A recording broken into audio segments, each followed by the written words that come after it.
করা বললে না লোকে বলে ভালো ভালো খাওয়া আর ব্যায়াম করা। It is not. শুধু ব্যায়াম করা আর ভালো ভালো খাওয়া না, বাকি সমস্ত কিছু আপনার সদ অভ্যাস হেলথের অংশ। মানে আমি মনে করে রাগ করবো না কারণ আমার মেজাজ খারাপ হবে না, মেজাজ খারাপের ফলে তো আমার শোনার ক্ষমতা নির্ভরশীল। You understand that?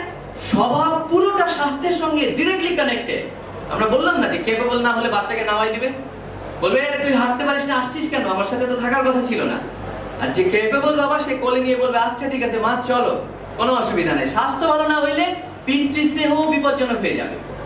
ভালো স্বাস্থ্য খুব ইম্পর্টেন্ট। ভালো ছাত্ররা গুড হেলথে, শেষ পর্যন্ত দুর্বল হেলথের ভালো ছাত্ররা বেশি দূর যায় না। দুর্বল হেলথের মন্ত্রী কখনোই ভালো মন্ত্রী হয়নি। You look at the giants, corporate ওয়েলথের জায়ান্ট যারা শেষ পর্যন্ত আছে, good health. All the lawyers আর tall and healthy. Mahmudul Islam ছাড়া সমস্ত লয়াররা স্বাস্থ্যবান, ডিসিপ্লিন এবং লম্বা চওড়া কি কণ্ঠস্বর, সমস্ত কিছু, most of them. So the statement, the conclusion statement is that আমাদের নিজেদের জীবনে বোঝা দরকার, মনে করা দরকার আমরা আসলে আমাদের জীবনে আমাদের মতো কি না। এটা হচ্ছে প্রথম প্রশ্ন। বাবার মতো, দাদার মতো, স্যারের মতো, কামালের মতো, রহিমের মতো হওয়াটা আমাদের জীবনের লক্ষ্য ছিল না। আমাদের মতো হওয়াটাকে আমাদের চাইল্ডহুড ড্রিমের সঙ্গে কল্পনা করে, বিবেচনা করে আমাদের মধ্যে জাগিয়ে রাখতে হবে, প্রথম কথা।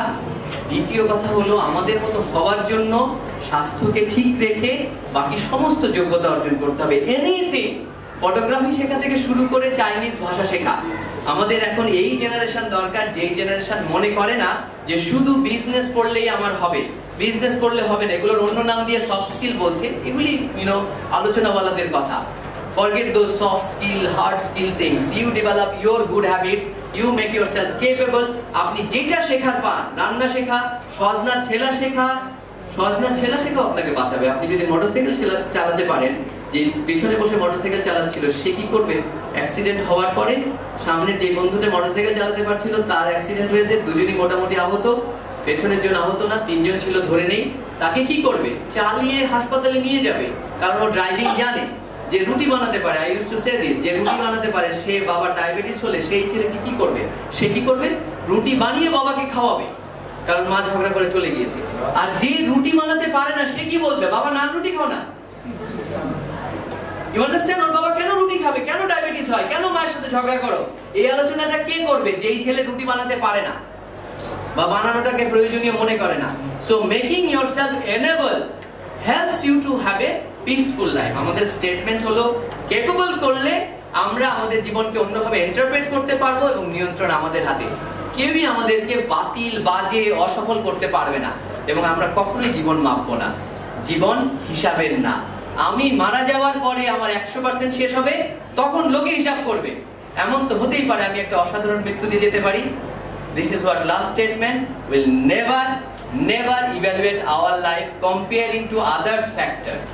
Perhaps we'll be thinking, but আমরা আমাদের জীবন মাপবো না। সবাইকে অনেক ধন্যবাদ। এরকম ক্লাসরুমের বাইরে